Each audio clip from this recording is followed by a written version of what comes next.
بسم اللہ الرحمن الرحیم الحمد للہ رب العالمین والصلاة والسلام علی اشرف الانبیاء والمرسلین خاتم النبیین ورحمۃ للعالمین سیدنا و شفیعنا مولانا بالقاء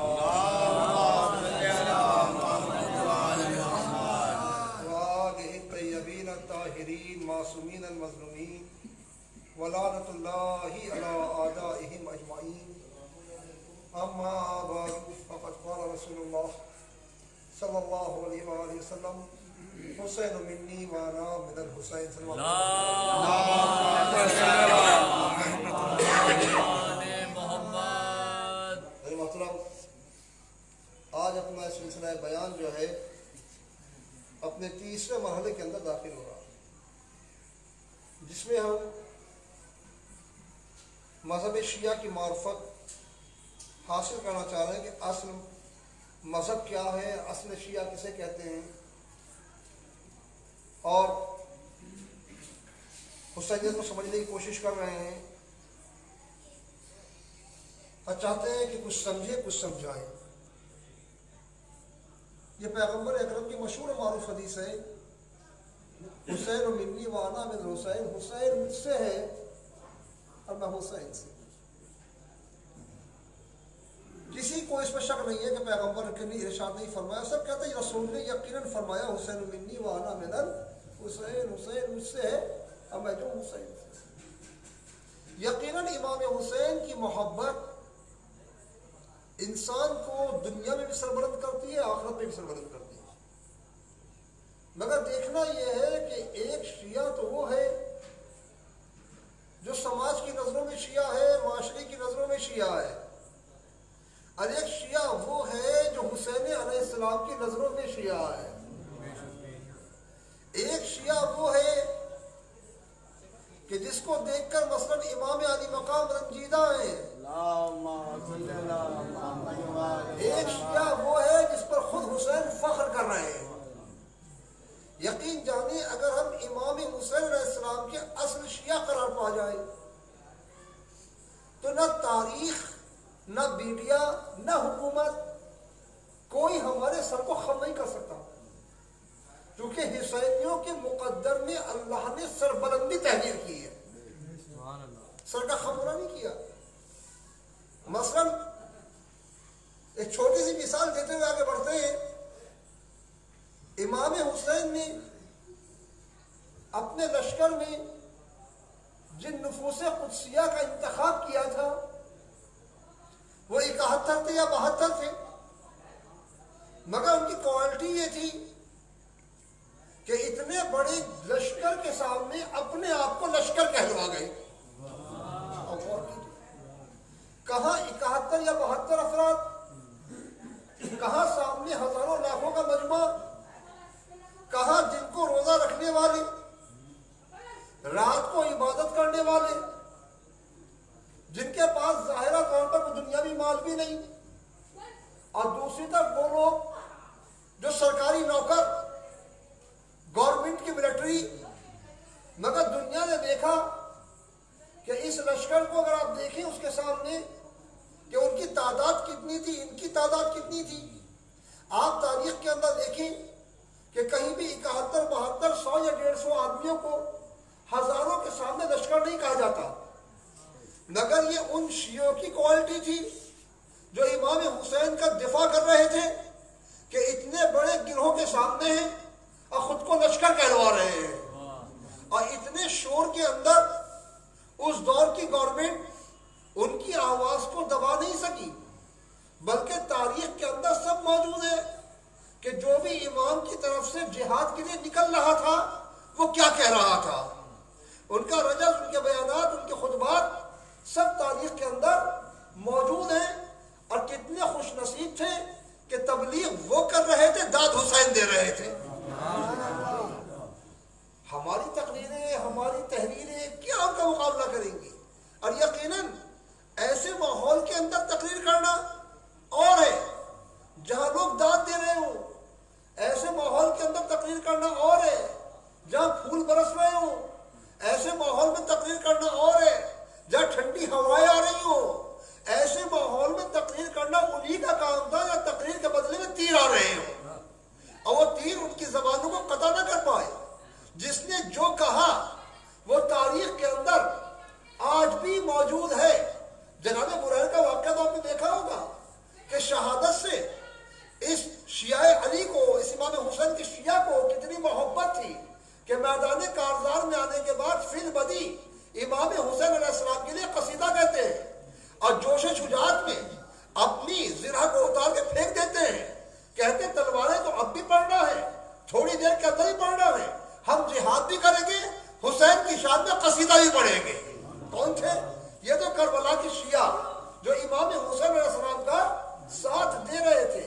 عزیزان محترم، یقیناً امام عالی مقام کوئی بڑی بھیڑ نہیں چاہیے. اگر تھوڑے بھی مل جائیں، آواز پر لبیک کہنے والے ہوں، قربانی پیش کرنے والے ہوں. آج ذرا سا آگے بڑھ کے ایک مسئلے کو صاف کرنا ہے. اکثر لوگ یہ کہتے ہیں کہ حضرت امام حسین علیہ السلام کو انہی لوگوں نے مارا ہے اور وہی لوگ نعوذ باللہ روتے ہیں. اس کا پہلے تو ایک جواب ہے کہ 14 سال سے جنہوں نے امام حسین کو مارا ہے، ہم مسجد میں، امام بارگاہ میں، سڑکوں پر ان سے بیزاری کا اعلان کر رہے ہیں، ان کے اوپر لعنت بھیج رہے ہیں. آپ اسلامی معاشرے میں دیکھیں ان کے دفاع میں کتابیں کون لکھ رہا ہے، ان کے بارے میں زندہ باد کے نعرے کون لگا رہا ہے؟ دفاع وہی کرتا ہے جس کا کوئی تعلق ہوتا ہے. ہمارا تعلق نہ کل کوئی تھا نہ آج کوئی ہے. میں اکثر یہ کہتا ہوں، یہ جو کہا جاتا ہے کہ انہوں نے قتل کیا ہے اور جناب یہی رو رہے ہیں، تو یاد رکھیں جرم کرنے والا ہمیشہ جرم کی فائل کو چھپاتا ہے. وہ کبھی نہیں چاہتا یہ فائل کھلے. مگر جن پہ آپ الزام لگا رہے ہیں وہ 1400 سال سے اس فائل کو چوراہوں پہ کھول رہے ہیں، سڑکوں پہ کھول رہے ہیں، پوری دنیا کے سامنے کھول رہے ہیں کہ اس فائل کا مطالعہ کرو، دیکھو کہ مرنے والا کون ہے، مارنے والا کون ہے. سلام محمد. ہمارا مطالبہ ہی ہے کہ اس فائل کو جو پڑھا جائے، اس فائل کو جو ہے کھول کے دیکھا جائے کہ کس نے مارا ہے، کون مارنے والا ہے. اور یقیناً عزیزان محترم، یہ پھر کہہ دیتا ہوں، جو بھی ہم گفتگو یہاں کر رہے ہیں، خدایا پھر وہی پیغام دیں گے کہ ہم یہاں فقط اس نیت سے نہیں ہے کہ ہمیں کچھ پڑھنا ہے، تو آپ بھی اس نیت سے نہ ہے کہ ہم سے سننا ہے، سن کے نکل جانا ہے. ہمارا مقصد یہ ہے کہ جو ہم پڑھیں وہ دلوں تک اترے. اور جب دلوں تک اترے تو اگر دل کے اندر کوئی سوال ہے، اس سوال کو ہم سے کیا جائے. اور جب سوال ہوگا تو سوال یہ نہیں کہ ہمیں فائدہ پہنچائے گا، جو سوال کرتا ہے اس کو بھی فائدہ پہنچتا ہے، جس سے سوال ہوتا ہے اسے بھی فائدہ پہنچتا ہے. ہمارا فریضہ یہ ہے کہ سنتے تو سوال قائم کریں، اور جب سوال قائم کریں گے تو اس کا مطلب یہ ہے کہ ہمارے اندر جذبہ عمل پایا جاتا ہے. جب سوال و جواب ہوں گے تو جذبہ عمل بھی ہمارے اندر پیدا ہوگا. یہی ایک سوال کہ امام علی مقام علیہ السلام کو کس نے شہید کیا ہے، وہ افراد کون تھے، ان کا مذہب کیا تھا. تو عام طور سے کل ایک اشارہ دیا تھا کہ سب سے بڑا ظلم یہ ہوا ہے کہ کوفے کے اندر جس کو حضرت علی علیہ السلام کے پرچم کے نیچے دیکھا اس کو شیعہ کہہ دیا. اس بات کو آپ یہیں سے آگے بڑھاتے ہیں. مثلا حضرت علی علیہ السلام کی بیعت جو مدینہ منورہ کے اندر ہوئی ہے، وہ بیعت بحیثیت امام اول نہیں ہوئی ہے، وہ بیعت بحیثیت خلیفہ چہارم کے ہوئی ہے. حضرت علی علیہ السلام اس کے محتاج نہیں کہ لوگ انہیں چنے، ان کو تو اللہ نے امام بنایا تھا، مگر بڑے مجمع نے جو ان کو چنا تھا، جو ان کا انتخاب کیا تھا، وہ چوتھے خلیفہ کی حیثیت سے کیا تھا. اور یہ جو کوفہ ہے، پہلے کوفے کی تاریخ کو پڑھنا پڑے گا. کوفہ ہے کیا؟ کوفہ ایک چھاونی تھی. اس زمانے کے اندر دوسرے خلیفہ نے 2 چھاونیاں قائم کی تھی. ایک چھاونی شام میں تھی کیونکہ یہاں سے روم کی سرحد ملتی ہے، ایک چھاونی کوفہ کے اندر تھی. یہاں لا کر فوجیوں کو بسایا تھا. یعنی خلفاء پیچھے گزرے ہیں، ان کی ملٹری چھاونی کا نام تھا کوفہ. حضرت علی علیہ السلام کی طرف یہاں کے لوگوں کو منسوب کرنا کہ یہاں شیعوں کی کوئی بڑی تعداد پائی جاتی تھی، یقیناً ایسا نہیں ہے. چونکہ کوئی ضعیف روایت بھی، ایک کنڈم سے کنڈم روایت بھی ایسی نہیں دکھا سکتے کہ حضرت علی کا اپنے دور خلافت سے پہلے کوئی دورہ کوفے کا ہوا ہو. امام علی کبھی کوفہ نہیں گئے، کوئی تاریخ نہیں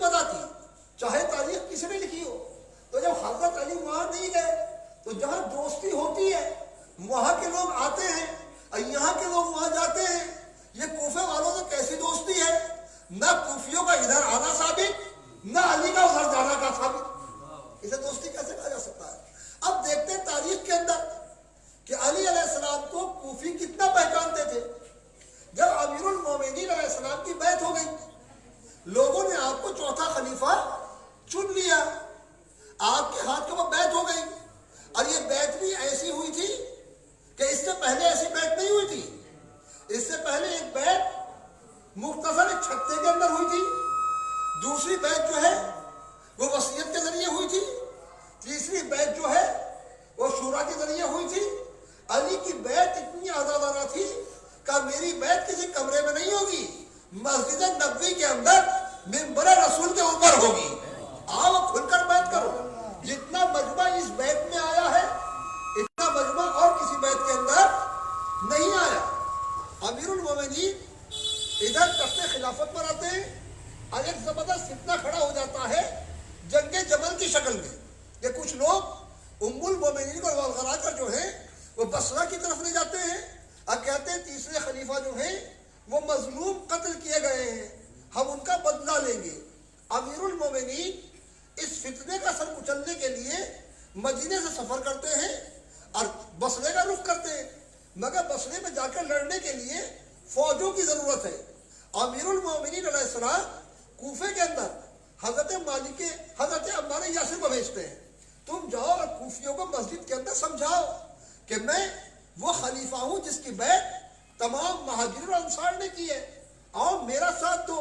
یہ لوگ فتنہ برپا کر رہے ہیں، نبی کے حرم کو میدان میں لے آئے ہیں، زوجہ پیغمبر کو میدان کے اندر لے آئے ہیں، یہ ان کو لڑا کر لے آئے ہیں.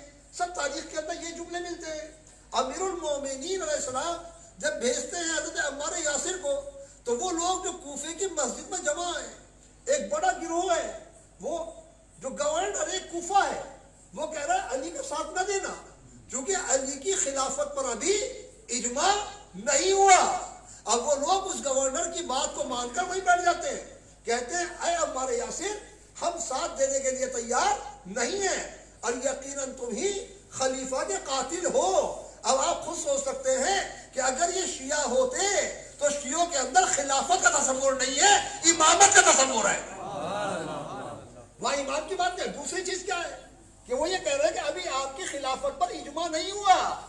یہاں نائب رسول اجماع سے طے نہیں ہوتا، اللہ رسول کا نائب قرار دیتا ہے، جس کا ثبوت ہے میدان غدیر کہ پیغمبر نے کہا من کنت مولا فہذا علی مولا. یعنی یہ لوگ حضرت علی کے بلانے پر نہیں آ رہے ہیں بلکہ وہ ہے اس کی بات کو مانتے ہوئے نظر آ رہے ہیں.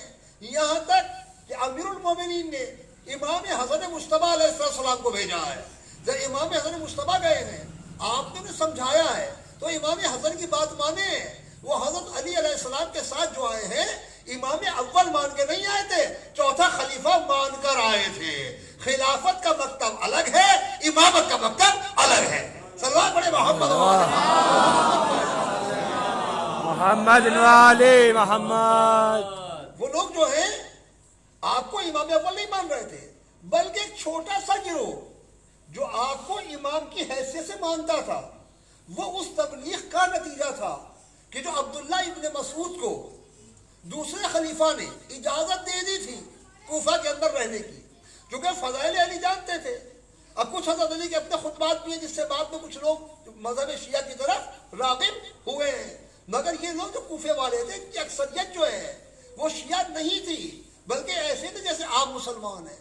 یہ ایک سیاست کے دوراہے پہ آ کر کھڑے ہو گئے تھے کیونکہ شامی ان کو قبول نہیں کر رہے تھے، وہ ان کو براہ راست قاتل کہہ رہے تھے خلیفہ کا. یہ مجبوراً حضرت علی کے پرچم کے نیچے جمع ہو گئے تھے اور یہ باقاعدہ سے انتظار میں رہتے تھے کب موقع ملے اور کب ہم بغاوت کریں، کیونکہ یہ سست بھی تھے اور یہ لالچی بھی تھے. یہ کتنا حضرت علی کو پہچانتے تھے تاریخ کے اس مشہور و معروف واقعے سے اس کا اندازہ ہو جائے گا. جب حضرت علی علیہ السلام پہلی نماز جمعہ پڑھانے کے لیے مسجد کوفہ کے اندر داخل ہوئے ہیں تو حضرت علی کو کوئی پہچانتا نہیں تھا کیونکہ حضرت علی وہاں عام لباس کے اندر گئے ہیں. آپ نے جو ایک سادے کپڑے کا امامہ سر کے اوپر باندھا ہوا ہے، جیسے ہی آگے جانا چاہتے ہیں تو مسجد سے ایک آواز اٹھتی ہے آپ آگے کہاں جا رہے ہیں؟ ہم لوگ پہلے آگے بیٹھے اس لیے کہ نئے خلیفہ کا خطبہ سننا ہے. اب دیکھیں ان کی ورڈنگ بتائیے وہ کیا ہے, ان کے الفاظ بتائیں وہ کیا ہے. نئے خلیفہ, یہ شیعوں کی اصطلاح نہیں, نئے خلیفہ. ہمارے یہاں علی جو ہیں نئے خلیفہ نہیں ہے, امام اول ہیں, امام مبین ہیں, جنہیں لوگوں نے سنا ہے, رسول نے اعلان کیا ہے.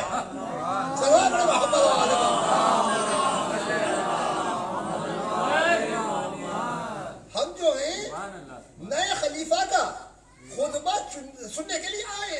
کہا کہ مسئلہ یہ ہے کہ اگر تم نے مجھے آگے نہ جانے دیا تو نیا خلیفہ خطبہ نہیں دے سکتا.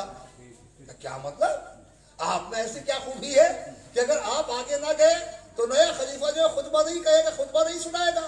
کہا یہ پریشانی ہے, نیا خلیفہ میں ہوں. یعنی پتا چلا آج کوفیوں نے حضرت علی کا چہرہ دیکھا ہے اور وہ سوچ بھی نہیں سکتے تھے کہ کوئی حاکم اتنے معمولی لباس میں بھی آ سکتا ہے, کوئی حاکم جو ہے اتنے معمولی کپڑے کا امامہ بھی باندھ سکتا ہے. مگر علی علیہ السلام بتا رہے تھے کہ فقط سونے چاندی کا لباس پہن کے حکومت نہیں چلتی, حکومت عدل و انصاف کے ساتھ چلتی ہے. محمد و آل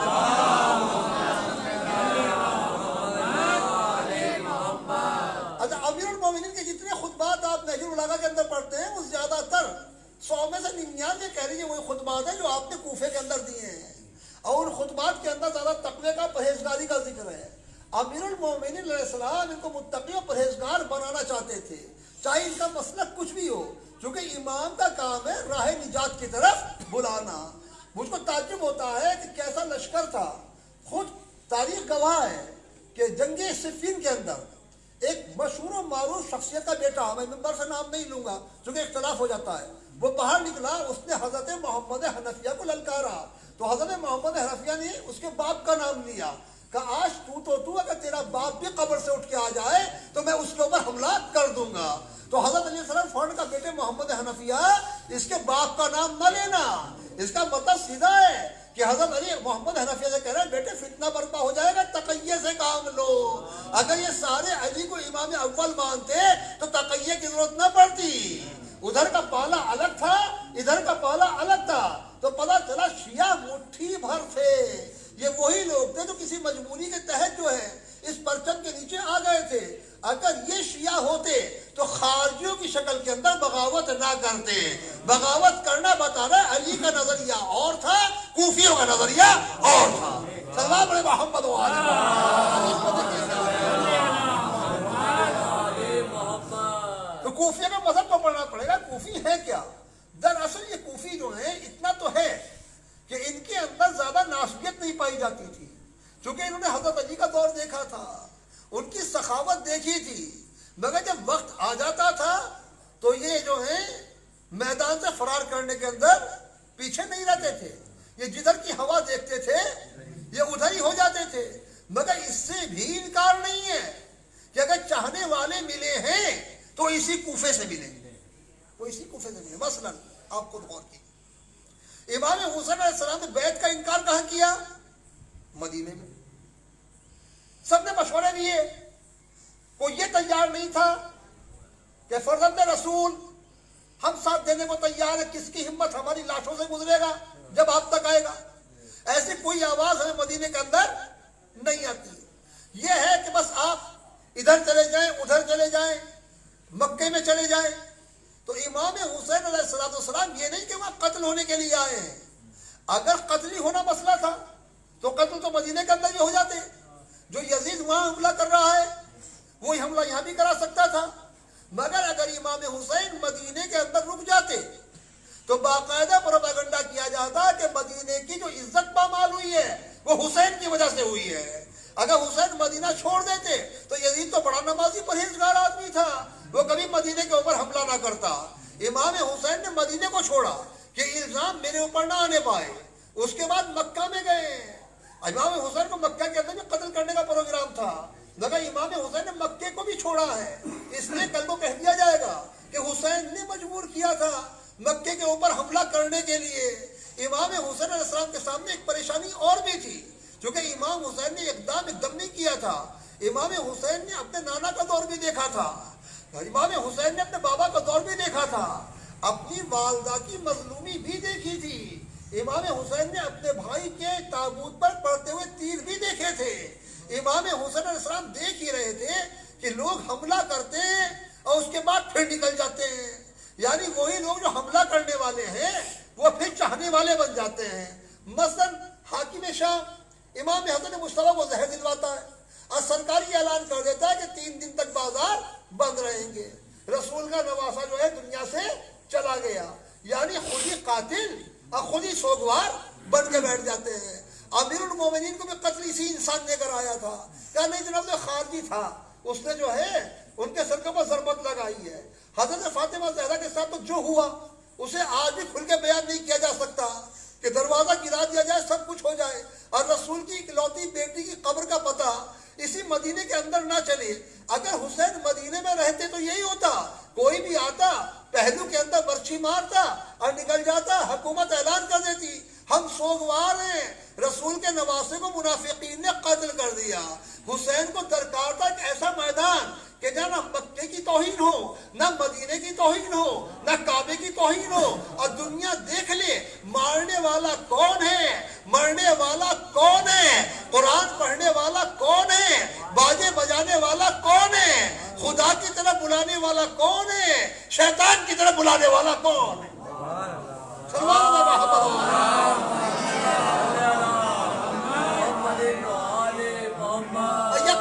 چند لوگ مل گئے کوفے سے جو میدان کربلا کے جام شہادت نوش فرماتے ہیں، اور یقیناً وہ کیسے تھے جن کے اوپر امام فخر کر رہے ہیں کہ جیسے اصحاب مجھے ملے، نہ میرے نانا کو ملے، نہ میرے بابا کو ملے، نہ میرے بھائی کو ملے۔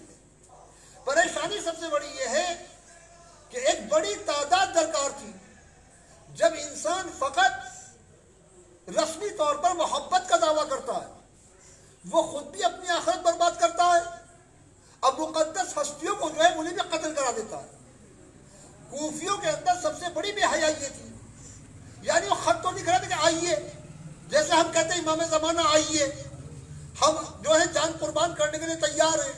میں اکثر کہتا ہوں تنہائی میں بیٹھ کے سوچا کیجئے کہ اگر امام زمانہ آ گئے تو یہ نہیں ہے کہ فقط جو ہے ہم ماریں گے، ہو سکتا ہے مرنا بھی پڑ جائے، اولاد بھی قربان کرنا پڑ جائے، مکان بھی قربان کرنا پڑ جائے، جائیداد بھی قربان کرنا پڑ جائے، کہ ہمارے سینے کے اندر اتنی طاقت پائی جاتی ہے کہ جو امام قائم لوٹاتے چلے جائیں۔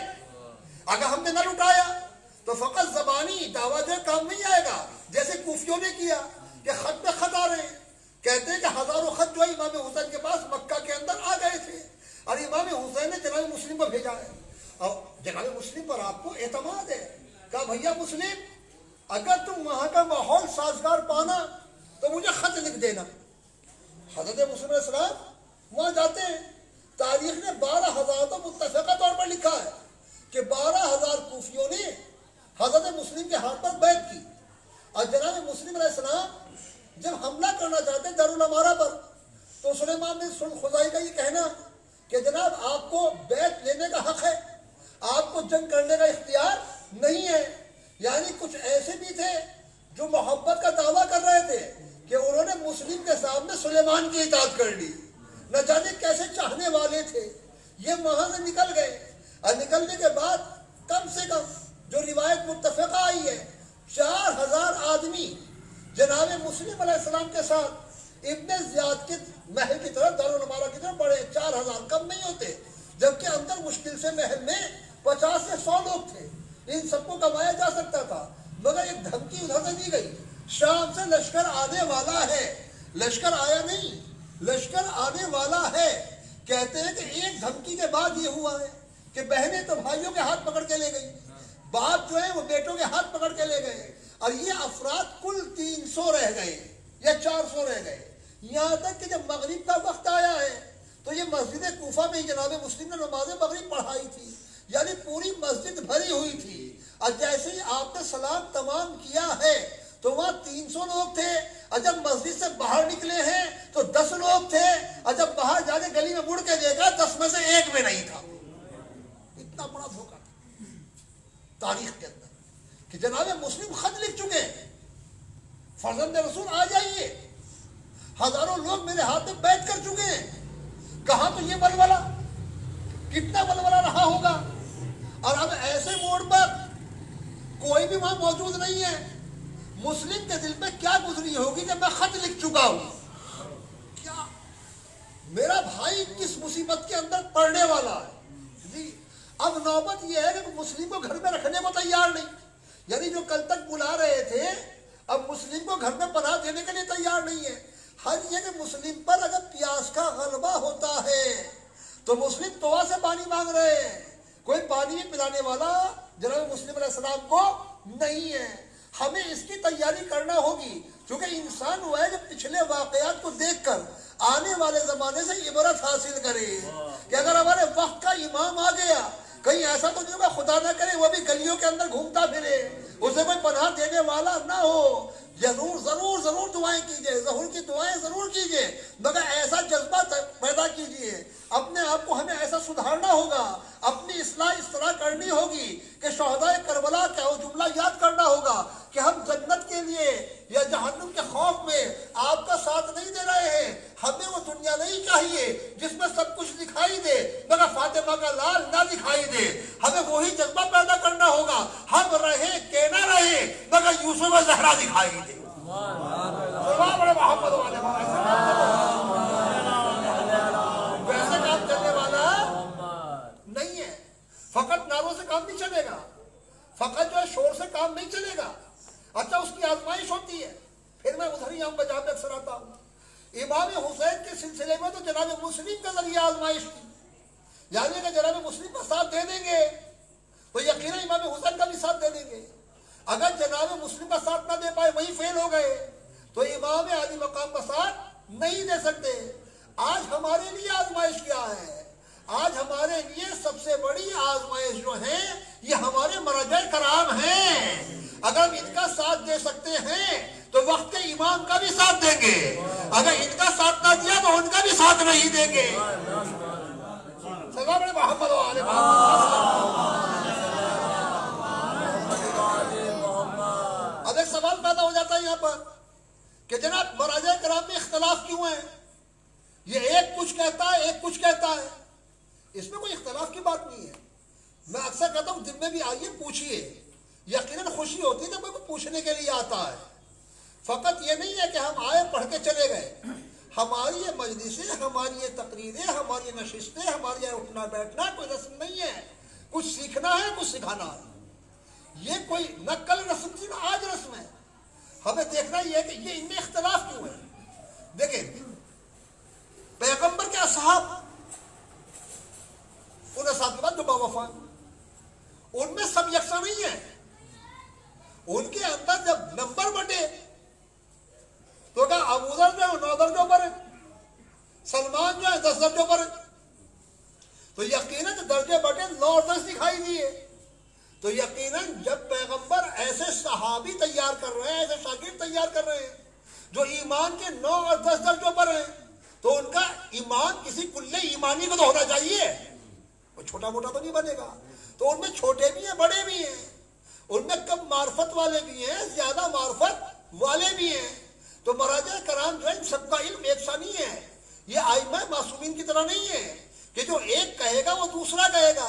ان کے فتووں میں اختلاف کیوں ہوتا ہے؟ پہلے اس کو سمجھنے کی کوشش کریں. صلوات کا سانے محمد و آل اکثر سوال پیدا ہوتا ہے کہ آقا سیستانی وہ کیوں نہیں کہہ دیتے جو آقا خامنہی نے کہا, اور آیت اللہ خامنہی وہ کیوں نہیں کہہ دیتے جو آقا سیستانی نے کہا. تو اگر وہ یہ سوچ کر کہیں کہ میں اس لیے کہہ رہا ہوں کہ سیستانی صاحب نے یہ کہا ہے تو ان کے لیے حرام ہے, کیونکہ مجتہد میں اجتہاد کرنا واجب ہے, تقلید نہیں کرتا. مسئلہ آتا ہے وہ اپنے اجتہاد کی روشنی کے اندر فتویٰ دیتے ہیں, مگر مجتہدین کے اندر یہ فرق پایا جاتا ہے. ایک مجتہد کی نظر میں ایک شہر ہوتا ہے, ایک مجتہد کی نظر میں ایک ملک ہوتا ہے, ایک مجتہد کی نظر میں پوری دنیا ہوتی ہے. ایک دنیا کو دیکھ کر بات کرتا ہے, ایک چھوٹے سے مجمع کو دیکھ کر جو ہے وہ بات کرتا ہے. ایک کی نظریں وسیع ہوتی ہیں, ایک کی نظریں جو اتنی وسیع نہیں ہوتی, مگر فتوے کے اندر پھر بھی ٹکراؤ ہو جاتا ہے. مگر اگرچہ میں خود آپ سے کہتا ہوں میں آقا سیستانی کی تقلید کرتا ہوں, ان کا مقلد ہوں, مگر اس کا اعلان کرنا ہمارے اوپر لازم و واجب ہے کہ دنیا کے مقابلے پر، دنیا کے اوپر جتنی گہری نظریں آیت اللہ خامنائی کی ہیں اتنی اور کسی کی نہیں ہے، چونکہ جتنی بھی اسلام دشمن طاقتیں ہیں سب کا ٹارگیٹ آیت اللہ خامنائی ہے۔ کوئی کسی سے نہیں ڈرتا، اگر ان کو ڈر ہے تو آیت اللہ خامنائی سے ہے۔ تو آیت اللہ خامنائی کا کچھ کہتے ہیں تو سیاسی پہلو سے بھی ہمارے اوپر واجب ہو جاتا ہے کہ اس بات کی اطاعت کریں، ان کی پیروی کریں۔ مثال کے طور پر اگر کہیں ہمارے فقی میں اور ان کے فقی کے اندر اختلاف ہو جائے اس آقا خامنائی کے اندر، تو اختلاف کیوں ہوتا ہے؟ مثال کے طور پر سلوات کا سرایا ہے، میں اس کو واضح کرتا ہوں۔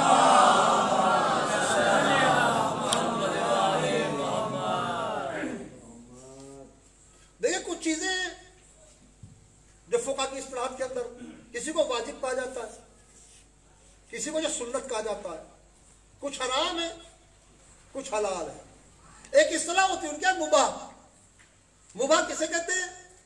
بہت سی چیزیں جو ائمہ معصومین کے دور کے بعد یعنی غیبت امام کے صدیوں بعد عالم وجود میں آئی۔ اب یا تو وہ حلال ہے یا وہ حرام ہے۔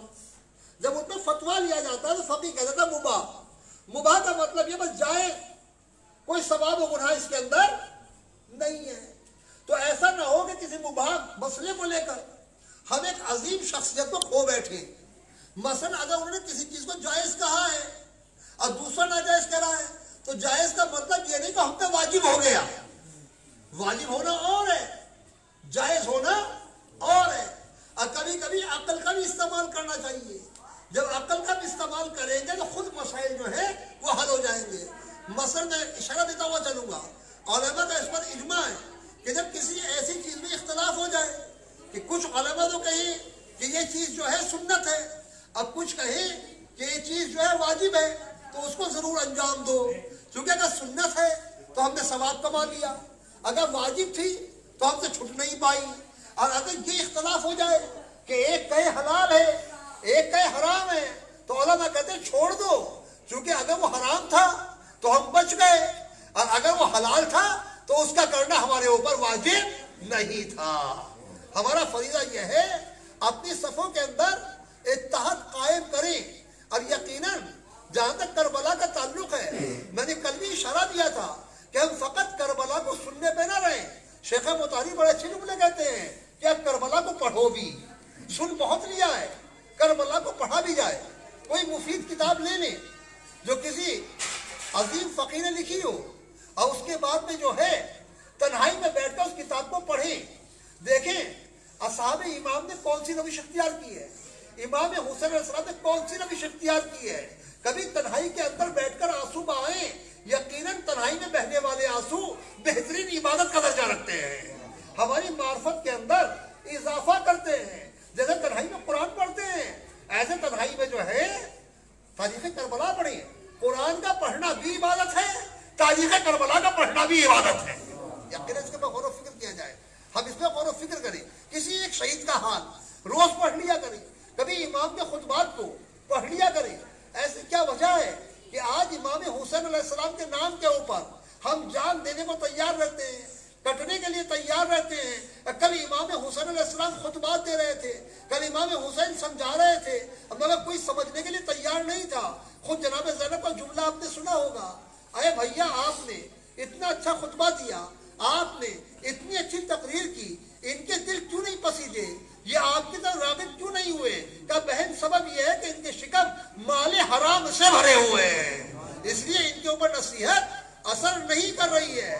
اپنے شکم کو پاک کرنا ہوگا، اپنے خیالات کو پاک کرنا ہوگا، اپنی رقم کو پاک کرنا ہوگا۔ اکثر ایسا ہوتا ہے کہ کچھ چیزیں حلال ہوتی ہیں مگر انہیں اپنے اوپر حرام کر لیتے ہیں، یعنی خود حلال ہے۔ مثال کے طور پر گوشت ہے، ذبح ہوا ہے، صحیح جانور کا گوشت ہے، مگر ہم نے اسے پاک نہیں کیا تو یقیناً اس کا کھانا حرام ہو جاتا ہے۔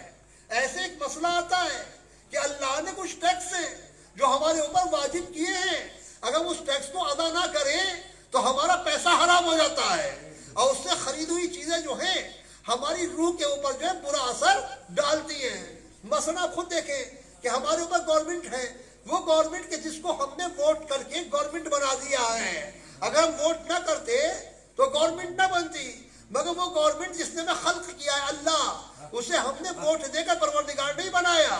اگر ہم اسے پروردگار مانے وہ تب بھی پروردگار ہے، پروردگار نہ مانے وہ تب بھی پروردگار ہے۔ ایسے وہ جسے رسول بناتا ہے ہم اسے رسول مانے وہ جب بھی رسول ہے، ہم رسول نہ مانے وہ جب بھی رسول ہے۔ ہم اسے امام مانے وہ جب بھی امام ہے، ہم اسے امام نہ مانے وہ جب بھی امام ہے۔ تو یہ گورنمنٹ جسے ہم نے ووٹ کر کے بنایا ہے یہ ہمارے اوپر کچھ ٹیکس لگاتی ہے، مثلا ہاؤس ٹیکس ہے، واٹر ٹیکس ہے، اور نہ جانے کتنے ٹیکس ہیں۔ ہم ٹیکس لے کے جاتے ہیں اور جب وہ ہمیں رسید دیتے کہتے ہیں شکریہ کہ آپ نے اس کو قبول کر لیا، شکریہ، یعنی ہماری گاڑی کمائی وہاں جاتی ہے۔ ہم نہیں کہتے کمایا ہم نے لے آپ رہے ہیں، کہ نہیں ملک ایسے ہی چلتا ہے۔ تو ایک تو مادی ملک ہوتا ہے، ایک روحانی ملک ہوتا ہے جس کا تعلق دین سے ہوتا ہے۔ اللہ نے اس کے لیے بھی کچھ ٹیکس مقرر کیے ہیں، کئی زکوٰۃ کی شکل میں کیا ہے، کئی خمس کی شکل میں کیا ہے۔ ہم کیا کہتے ہیں جناب ہماری گاڑی کمائی لے جائے گا وہ غریب سیاد، اس کا حق کیا ہے؟ کمایا ہم نے ہے، لے لے گا وہ تو خدا کل سوال کرے گا کاہے سے کمایا تھا؟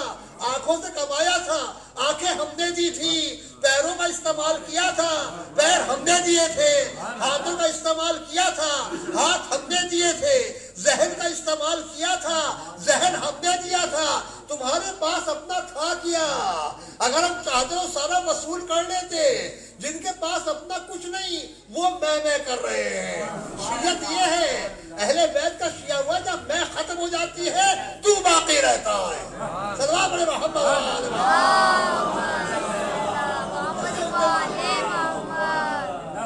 حقیقت کیا ہے کہ ہم کہاں کھوئے ہوئے ہیں؟ مثلا پھر بتائیں شیعہ کی پہچان، جب شیعہ اصل شیعت کے رنگ میں رنگ جاتا ہے تو وہ اپنی خواہشات ختم ہو جاتی ہیں۔ پیغمبر کے مشہور صحابی گزرے ہیں شیعوں کے اندر، حضرت جابر ابن عبداللہ الانصاری، جن سے حدیث قصہ کی روایت ہے۔ ان سے ہمارے پانچویں امام محمد باقر علیہ السلام نے سوال کیا کہ اے جابر، تم نے ہمارے جد نامدار پیغمبر اکرم کا زمانہ بھی دیکھا، تم نے مولا کائنات کا بھی زمانہ دیکھا ہے، تم نے امام حسن امام حسین کا بھی زمانہ دیکھا ہے، اب یہ بتاؤ تمہاری معرفت کس منزل پر ہے؟ تمہارا ایمان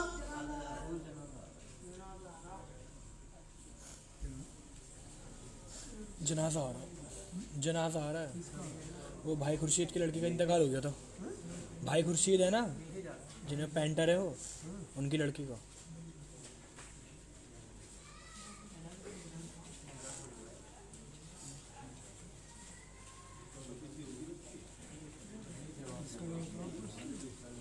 ان کے پاپا کا نام ہے وہ جو ہیں وکیل صاحب، جو ہیں وکیل جو ہے ان کے بھائی چچا تاؤ میں۔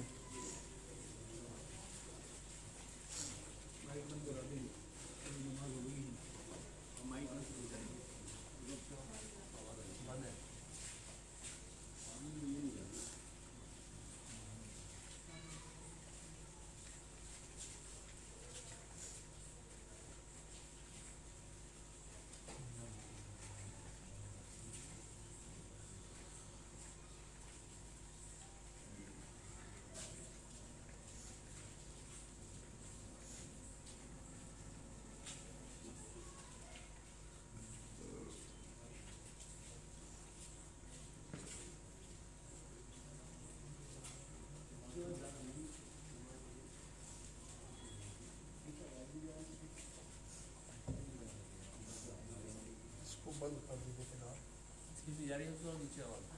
چلیے شما پڑی محمد والے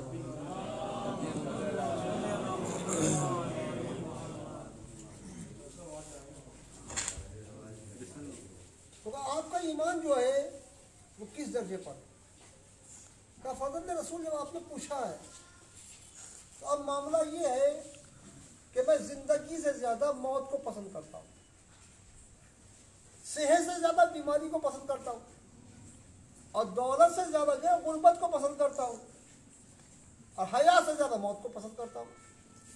فوراً امام نے کہا اے جابر، یہ ایمان کا بہت ادنا درجہ، اب جانے چکے صاحب معرفت ہے، جانتے ہیں کہ امام نے ٹوکا ہے تو کوئی علم کا نیا باب کھلنے والا ہے.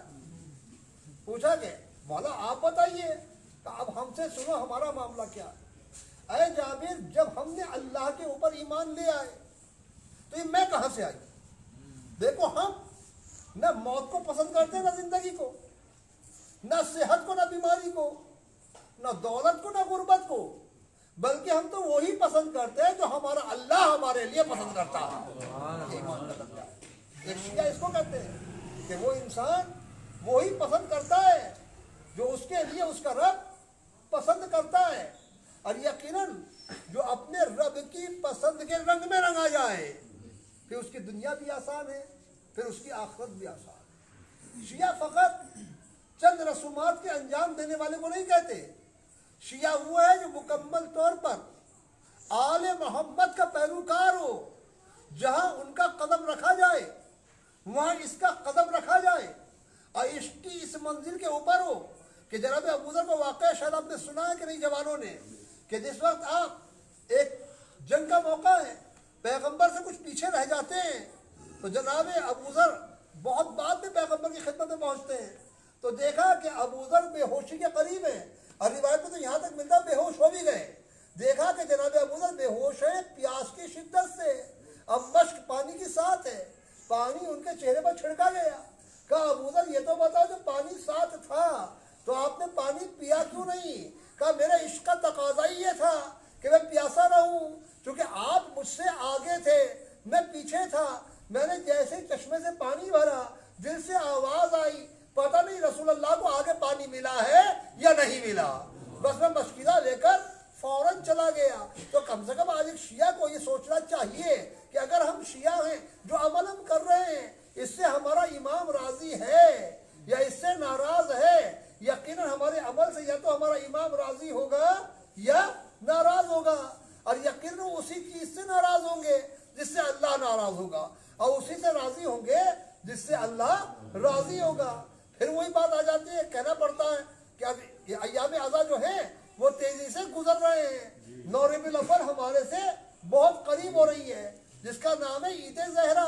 تو جس عید کی نسبت زہرا کی طرف ہو اس میں گانے کا کیا کام ہے، اس کے اندر پکچر کا کیا کام ہے، اس میں شور شرابے کا کیا کام ہے.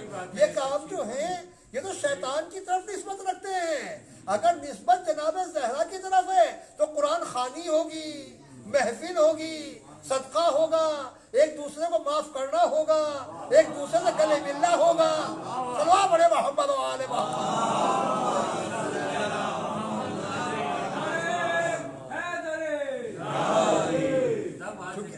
ہمارے یہاں جو مسئلہ ہے وہ ایسا نہیں ہے کہ کہیں آزاد چھوڑا گیا ہو.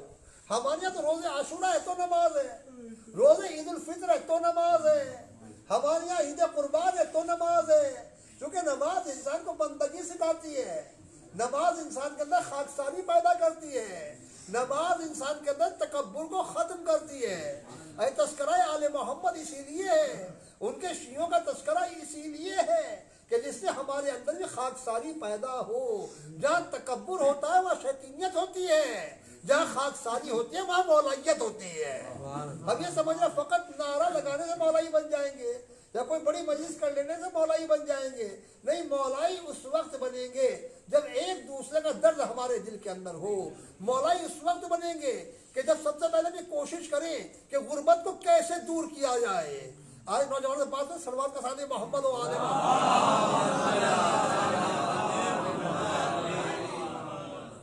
کہ سب سے بڑی چیز ہے تعلیم ہے. تعلیم سے جو ہے وہ جہالت کا اندھکار دور ہوتا ہے. تعلیم لکھنا اور پڑھنا کتنا ضروری ہے. جنگ بدر کا ایک واقعہ بڑا مشہور ہے کہ پیغمبر اکرم چونکہ چاہتے تھے جو لوگ قیدی بن جاتے تھے کسی طرح مارے نہ جائیں، چھوٹ جائیں، تو کبھی فدیہ لے کے چھوڑ دیا. اب اگر فدیہ نہیں ہے تو ان سے وہ مزدوری کرا لی، اس کے بعد انہیں چھوڑ دیا. تو جنگ بدر میں کچھ ایسے لوگ تھے کہ جو نہ محنت کر سکتے تھے نہ ان کے پاس پیسہ تھا کہ پیسہ دے کے چھوٹ جائیں. کہ یہ بتاؤ جانتے کیا ہو؟ کہ لکھنا پڑھنا جانتے ہیں. کہ 5-5 10-10 مسلمانوں کو لکھنا پڑھنا سکھا دو، یہی تمہارا فدیہ ہے. یعنی پیغمبر اکرم نے لکھنے پڑھنے کو اتنا ضروری سمجھا ہے کہ اگر لکھنا پڑھنا کافر سے بھی پڑھے تو پیچھے نہ ہٹنا، علم حاصل کرنا اور ان کے لیے اس کو فدیہ قرار دے دیا، یقیناً جانیا کہ وہی قوم ترقی کرتی ہے جس کے پاس علمی ادارے ہوتے ہیں۔ آج میں ماہر صلی اللہ علیہ وسلم سے بات کر رہا تھا کہ ہماری تعداد میں کتنی ہے، تو یقیناً اگر پورے ہندوستان میں بھی ہم یہ اندازہ کریں کہ 80,000 لاکھ بھی ہیں، تو اگر 1 روپیہ صدقہ ایک شیعہ روز نکال دے تو یہ قوم 80 لاکھ روپے جو ہے صدقے کے روز جمع کر سکتی ہے۔ صدقے کی فضیلت کیا ہے؟ پیغمبر نے کہا کہ بیمار ہو تو صدقہ دے کے اللہ سے صحت خرید لو، اگر بے روزگار ہو تو صدقہ دے کر روزگار خرید لو، اگر روزگار تمہارا ہے تو اس کی حفاظت کے لیے صدقہ دو، روزگار محفوظ رہے گا۔ تندرستی کا صدقہ دو، تندرستی جو ہے محفوظ رہے گی۔ مال و جان کا صدقہ دو، ہر چیز جو ہے محفوظ رہے گی۔ اور جس قوم کی آمدنی 80 لاکھ روپے روز ہو جائے، یعنی 1 روپے میں زور بھی نہیں پڑتا، نہ جانے کتنے انٹر کالج ہو، نہ جانے کتنے ڈگری کالج ہو، اس کے بعد امام بارگاہ مسجدوں کے لیے چندہ نہیں کرنا پڑے گا، اتنے جوان تیار ہو جائیں گے، نہ جانے کتنے امام بارگاہیں بنیں گی، کتنی مسجدیں بنیں گی، کیونکہ امام بارگاہ مسجدیں جو آباد ہوتی ہیں وہ علم کے ذریعے ہوتی ہیں۔ علم ہوگا تو یہ بھی آباد ہوں گی، اگر علم نہیں ہوگا تو ان سے شیعت نہیں پھیلے گی، کہیں نصیریت پھیلائی جائے گی، کہیں بلنگیت پھیلائی جائے گی۔ ہو رہا کہ نہیں ہو رہا؟ سامنے کی بات ہے، کیا امام باڑوں سے ہی ہو رہا، بلکہ اپنے شعراء کے آپ اشعار اگر پڑھیں تو عجیب و غریب اشعار میں ملتے ہیں۔ مثلا نصیریوں کی مدح ہمارے یہاں اشعار کے اندر مل جاتی ہے، عجیب و غریب وہ شعر ملتے ہیں نصیریوں کے سلسلے کے اندر کہ میں نصیری کے خدا سے کہتا ہوں یہ ہے وہ ہے۔ نصیری ہمارے یہاں لائق احترام نہیں ہے، نصیری مشرک ہے، نصیری نجس ہے، نصیری علی کا دشمن ہے۔ علی کو جس نے امام مانا وہ کامیاب ہوا، جس نے علی کو خدا مانا وہ دنیا میں بھی غرق ہوا، آخرت کے اندر بھی غرق ہوا۔ امام ہے، رہبر ہے، ان کے پیچھے چلنا ہے۔ ہمارا فریضہ یہ صحیح شیعہ بنے، اور جب صحیح شیعہ بن جائیں گے تو اللہ ہمیں اپنا محتاج رکھے گا اور کسی کا محتاج نہیں رکھے گا۔ مشہور ہستی گزری ہے شیعوں میں حضرت ابو حمزہ شمالی رحمۃ اللہ علیہ، جن کے لیے امام نے فرمایا جیسے پیغمبر کے لیے سلمان فارسی تھے ایسے ابو حمزہ شمالی جو ہے وہ ہمارے لیے، ابو حمزہ شمالی بالکل ہمارے لیے ایسے ہیں جیسے رسول اللہ کے لیے جو ہے سلمان فارسی تھے۔ آپ امام کی محبت میں اتنا آگے بڑھ گئے تھے کہ تاریخ کے اندر ہے کہ آپ کی چھوٹی بچی کا ہاتھ ٹوٹ گیا، وہ اس کو لے کر طبیب کے پاس جاتے ہیں، طبیب بچی کا ہاتھ دیکھتا ہے، مثلا کہتا ہے اس بچی کا بایاں ہاتھ ٹوٹا ہوا ہے، کہاں ٹوٹا ہوا ہے؟ طبیب اندر گیا، کچھ لکڑیاں لایا جس سے بچی کی ہڈیوں کو باندھ دے، بچی صحت اس زمانے کا پلستر ہوتا تھا جس سے بچی صحتیاب ہو جائے۔ آنے کے بعد کہتا دونوں ہاتھ جڑے ہوئے ہیں، ابھی میں ٹوٹا ہوا ہاتھ دیکھ کر گیا، اب ہاتھ جڑا ہوا ہے۔ آپ مسکرائے کہ آل محمد نے ہمیں تمہارا محتاج نہیں چھوڑا۔ ایک منزل ایسی بھی آتی ہے جتنا قریب جائیں گے اتنا فیض پہنچے گا، جتنا قریب جائیں گے اتنا وہ ہم سے راضی ہوں گے۔ ان کے قریب جانے کا طریقہ بھی خدا کی اطاعت ہے، ان کے قریب جانے کا طریقہ بھی جو ہے اللہ کی فرما برداری ہے، اس کے علاوہ ان کے قریب نہیں جایا جا سکتا۔ اگر ہم یہ سوچتے ہیں کسی درگاہ پر یا کسی خاص مقام پر ہم بیٹھ کر انہیں راضی کر لیں گے زندگی میں عمل نہیں ہوگا، تو یہ درگاہیں تو بڑی چیز، ہم کربلا بھی چلے جائیں تو راضی نہیں ہوں گے۔ اگر ان کی پیروی کر رہے ہیں تو چاہے کربلا جانا نصیب بھی نہ ہو تب بھی راضی ہو جائیں گے۔ مشہور و معروف واقعہ ہے، صلوات پڑھیے محمد و آل محمد۔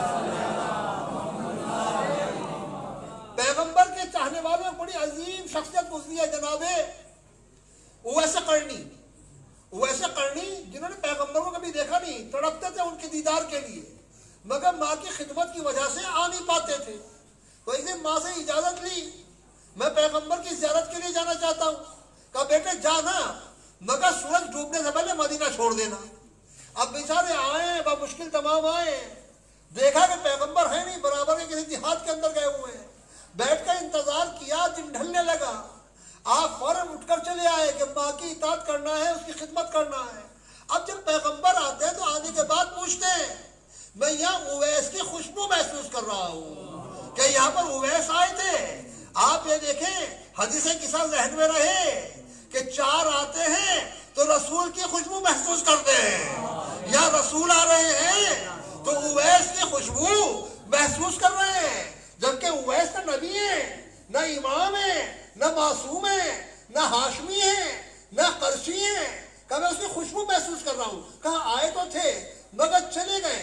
یا رسول اللہ آپ تو یہاں تھے ہی نہیں، آپ نے کیسے پہچانا یا اویس آئے تھے؟ کہا اس کی خوشبو سے وہ خود چلا گیا، اپنی خوشبو چھوڑ گیا ہے۔ کہا یہ خوشبو کس وجہ سے ملی؟ کہا ماں کی خدمت کی وجہ سے ملی۔ سلام علیہ محمد والے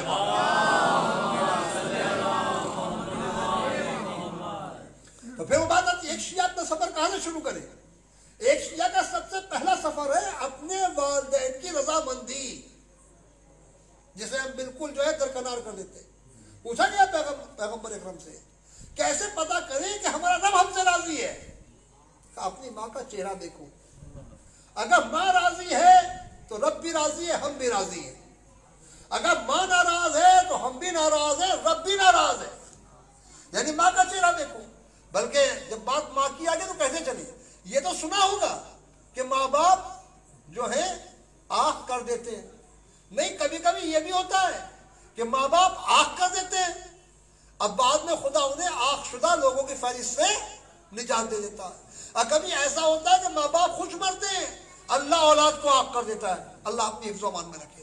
پوچھا کیا مسئلہ ہے؟ کہ زندگی میں ماں باپ کی خدمت کرتا ہے یا کرتی ہے، مگر مرنے کے بعد خدمت نہیں کرتے، یعنی مرنے کے بعد فاتحہ نہیں پڑھتے، تو خدا ایسے لوگوں کو آنکھ شدہ لوگوں کی فہرست میں داخل کر دیتا ہے۔ اور کبھی ایسا ہوتا ہے کہ خدا نہ کرے انہوں نے زندگی میں کوئی کوتاہی کی ہے، نہیں خدمت کر سکے، مرنے کے بعد ان کے دل میں خیال پیدا ہوا، ان کا دل رنجیدہ ہے، اب انہوں نے ماں باپ کی طرف صدقہ دیا ہے، فاتحہ پڑھ رہے ہیں یا غریبوں کو کھانا کھلا رہے ہیں، تو خدا ان کو اگر ماں باپ آنکھ بھی کر جائے تو آنکھ شدہ لوگوں کی فہرست سے جو ہے خارج کر دیتا ہے۔ تو ایک شیعہ جو ہے وہ فقط یہ نہیں کہ رسومات کا اسیر ملے گا، وہ مصلی کے وقت مصلی پر نظر آئے گا، صدقے کے وقت صدقہ دیتا ہوا نظر آئے گا، روزے کے وقت روزہ رکھتا ہوا نظر آئے گا، پڑوس کی خدمت کے وقت جو ہے پڑوس کی خدمت کرتا ہوا نظر آئے گا۔ فقط تصویر گھما لینے سے یا فقط تذکرہ کر لینے سے کچھ نہیں ہوتا۔ آپ اگر غور و فکر کریں تو جتنے انبیاء مرسلین آئے آبادی کے اندر آئے ہیں، وہ جنگلوں کے اندر نہیں آئے۔ مثلا ایک انسان دنیا سے پیچھا چھٹائے اور غار میں جا کر بیٹھ جائے، اب وہاں جنگلوں چاروں طرف، نہ وہاں شراب ہے نہ وہاں کوئی اور گناہ کی چیز ہے، تو اگر وہاں گناہ سے بچ جائے تو کوئی بڑی بات نہیں ہے۔ بھائی یہاں شراب کی دکان نہیں ہے، یہاں چوری کا موقع نہیں ملتا، جنگل ہے، ہم بیٹھے بیٹھے یہاں پر اللہ اللہ کر رہے ہیں۔ مزے کی بات تو یہ کہ وہاں رہے جہاں شراب کی دکانیں ہیں اب تک شراب نہ پیے۔ مزے کی بات تو جب ہے کہ جب ساری برائیوں کے راستے کھلے ہوئے ہوں اس وقت برائی سے بچ جائے۔ عزیزان محترم، انسان کو اشرف المخلوقات کیوں کہا گیا ہے؟ اگر ایک فرشتہ، جیسے آج بچوں سے بات چل رہی تھی، ایک کمرے کے اندر بیٹھ جائے ایک ایسی خاتون کے ساتھ، اچھا دو فرشتے تو ہر ایک کے ساتھ رہتے ہیں، مرد کے ساتھ بھی عورت کے ساتھ بھی، اور فرشتے باہر آ کر کہے دیکھو ہم سے بڑا پاک دامن کون ہوگا، ہم اس عورت کے ساتھ رہے پھر پاک دامن نکل آئے، تو فوراً آواز آئے گی آپ کے پاس نفسی نہیں ہے، آپ کے پاس خواہشی نہیں ہے، اس میں آپ کا کوئی کمال نہیں ہے۔ ہاں اگر یوسف نکل آئے تو ہر تعریف ہوگی کہ نفس کو روند کر نکلے۔ نفس کو مارنے کا نام جیشیت ہے، پیروکاری ہے۔ اس کا مطلب یہ نہیں کہ معصوم کے اندر جو ہے ایک سلوات پڑھی محمد و آل محمد۔ یہ جو ہم نے عصمت کا مطلب یہ سمجھ لیا ہے کہ اللہ نے انہیں گناہوں سے محفوظ رکھا، اور محفوظ رکھنے کا مطلب یہ ہے کہ ان کے اندر گناہ کی طاقت نہیں ہے، تو جس کے اندر گناہ کی طاقت نہ پائی جاتی ہو، جو گناہ پہ قادر نہ ہو، تو اگر وہ گناہ نہ کرے تو اس کی کیا خوبی ہے؟ فرشتہ کھانا نہیں کھاتا تو اس کی کیا خوبی ہے؟ اللہ نے اسے کھانے والا بنایا ہی نہیں۔ فرشتہ جو ہے ہڈیاں نہیں رکھتا تو کیا خوبی ہے جب اس کی ہڈیاں ہیں ہی نہیں؟ وہ ایک الگ مخلوق ہے۔ تو یہاں پہ مسئلہ یہی آتا ہے کہ وہ ایک الگ مخلوق ہے، ہم ایک الگ مخلوق ہے۔ انسان کو اشرف اسی لیے قرار دیا گیا ہے۔ فرشتے ہزاروں سال سے عبادت میں، کوئی رکوع میں، کوئی سجدے میں، مگر انسان کا تہجد افضل اس لیے ہے کہ نیند کے شیطان کو کچلنے کے بعد آرام کو کچلنے کے بعد تب مسلح کے اوپر آتا ہے، تب خدا کہتا ہے مجھے اس بندے کے اوپر ناز ہے کہ جس نے نہ جانے کتنے خواہشات کو پامال کیا ہے۔ اب یہ کہنا معصوم میں خواہش نہیں ہوتی، نہیں، معصوم قادر ہے، معصوم گناہ پہ قادر ہے، مگر معصوم گناہ کو اتنے قریب سے جانتا ہے، معرفت کی اس منزل کے اوپر ہے۔ بچوں کو سمجھانے کے لیے کہ ایک انسان ہے، مثلا اس کو مٹھائی کا شوق ہے، بغیر مٹھائی کے نہیں رہ سکتا۔ صبح کو نکلا ٹہلنے کے لیے، دیکھا نالی کے کنارے ایک صاف و شفاف مٹھائی کا ٹکڑا پڑا ہوا تھا، مگر اس کے برابر میں نالی بہ رہی تھی۔ کوئی کتنا ہی شوقین ہو اس مٹھائی کو نہیں کھائے گا، اس لیے کہ جانتا ہے کہ اس مٹھائی کا مقام کثافت ہے، یہ کثافتوں سے ملی ہوئی ہے۔ وہ ایسے ہی معصوم ہر گناہوں کی کثافت سے واقف ہے، وہ جانتا ہے اس کا انجام کیا ہے، اس لیے گناہ کرنا تو بڑی بات، گناہ کرنے کے بارے میں سوچ بھی نہیں سکتا۔ سلمان کا راج محمد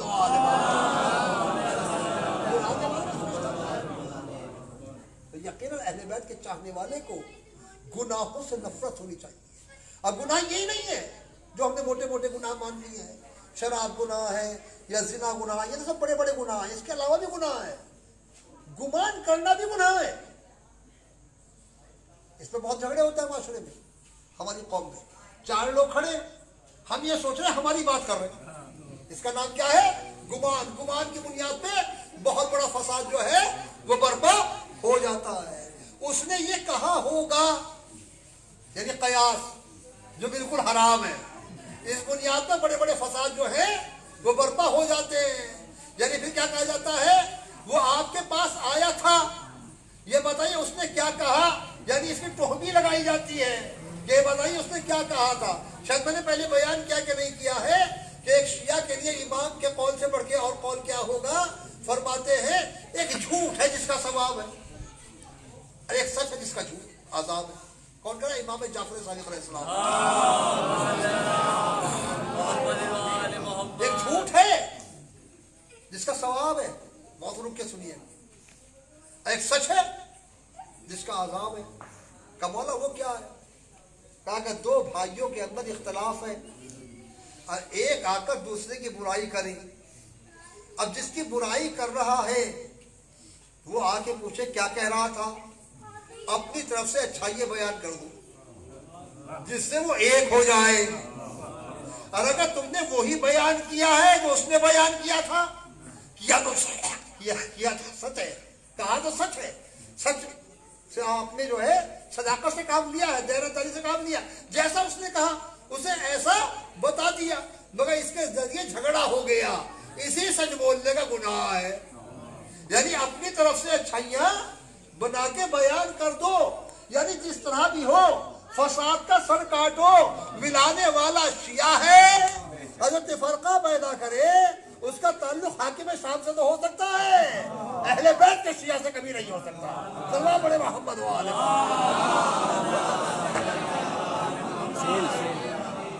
مل کے صلوات بڑے محمد والے۔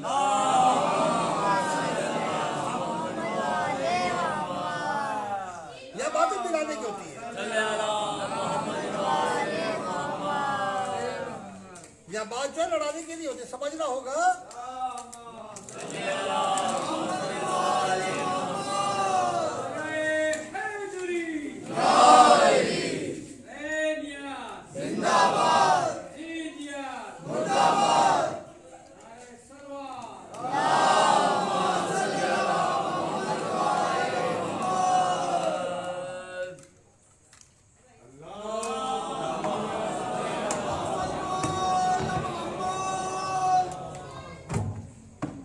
بڑے محمد